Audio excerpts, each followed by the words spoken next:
Low point ಆಗಿದ್ದು ತುಂಬಾ ಕಷ್ಟದ ದಿನಗಳು ಅಂದ್ರೆ 17ನೇ ತಾರೀಕು 9 ತಿಂಗಳು 2016ನೇ ಇಸ್ವಿ. ಅಲ್ಲಿಂದ ನಾನು ಊರಿಂದ ಬೆಂಗಳೂರಿಗೆ ಬರ್ತೀನಿ. ಈಗ ಈಗ ನಮ್ಮ ತರ ಈಗ ಹಳ್ಳಿಯಿಂದ ಬೆಂಗಳೂರು ಬಂದಿರೋರ್ಗೆ ಗೊತ್ತಿರ್ತದೆ ಸ್ಟಾರ್ಟಿಂಗ್ ಬೆಂಗಳೂರಲ್ಲಿ ಕಷ್ಟ ಹೆಂಗಿರ್ತದೆ. ಮೇಜರ್ ನನ್ನ ಲೈಫ್ ಅಲ್ಲಿ ನಾನು ಒದ್ದಾಡಿದ್ದು ಸ್ಟ್ರಗಲ್ ಮಾಡಿದ್ದು ಮಲ್ಗುಗ್ ಜಾಗ ಊಟಕ್ಕೋಸ್ಕರ ಒದ್ದಾಡಿದ್ದು. ಇಲ್ಲಿ ಬಂದಾಗ ಒಂದು ಫ್ರೆಂಡ್ ರೂಮ್ ಅಲ್ಲಿ ಇರ್ತೀನಿ. ಆ ಫ್ರೆಂಡ್ ರೂಮ್ ಅಲ್ಲಿ ಒಂದ್ ಸ್ವಲ್ಪ ಏನೋ ಗಲಾಟೆ ಆಯ್ತದೆ, ನಂದೇ ತಪ್ಪಿರ್ತದೆ. ಆ ಫ್ರೆಂಡ್ ರೂಮ್ ಅಲ್ಲಿ ಗಲಾಟೆ ಆಗಿ ಅಲ್ಲಿಂದ ಆಚೆ ಬರ್ತೀನಿ. ಅಲ್ಲಿಂದ ಆಚೆ ಬಂದಾದ್ಮೇಲೆ ನಾನು ನನ್ನ ಫ್ರೆಂಡು ನನ್ನ ಜೊತೆ ಇನ್ನೊಬ್ಬ ಫ್ರೆಂಡ್ ಇರ್ತಾರೆ. 1 ವಾರ 10 ದಿನ ಮಲ್ಗುಗ್ ಜಾಗ ಇದೆ.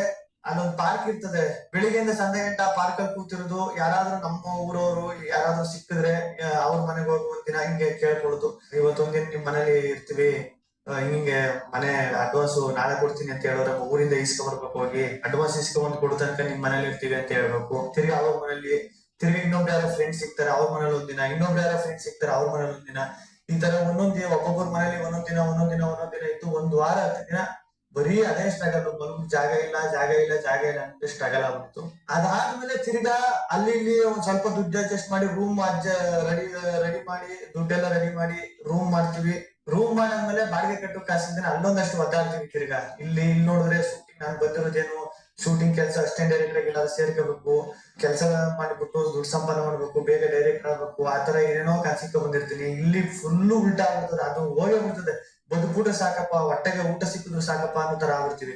ದುಡ್ಡು ಕದಿದು, ಚಿನ್ನ ಕದಿದು, ಏನೇನೋ ಕದಿದ್ ನೋಡಿದ್ರೆ, ಅನ್ನ ಕದ್ಕೊ ತಿಂದಿರೋದು ನಾನು ನನ್ನ ಲೈಫ್ ಅಲ್ಲಿ ಫಸ್ಟ್ ಟೈಮು ಪಕ್ಕದ ರೂಮಲ್ಲಿ ಅನ್ನ ಕದ್ಬಿಟ್ಟು ತಿಂದಿರೋದು. ಆ ಟೈಮು ಒಂದು ವರ್ಷ 2 ವರ್ಷ ಆಗ್ಬಿಟ್ಟಿರ್ತದೆ ಅಷ್ಟೊತ್ತಿಗೆ.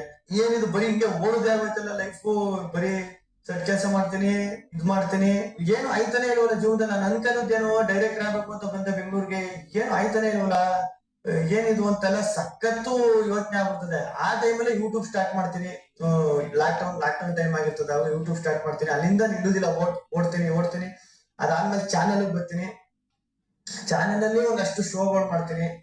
ಒಂದಷ್ಟು ಶೋ ಮಾಡಾದ್ಮೇಲೆ ಅಲ್ಲಿಂದ ನಿಲ್ಲಲ್ಲ. ಗ್ರಾಫು ಒಂದು ಸ್ಟೆಪ್ ಮೇಲೆ ಹೋಗ್ಬಿಡ್ತದೆ.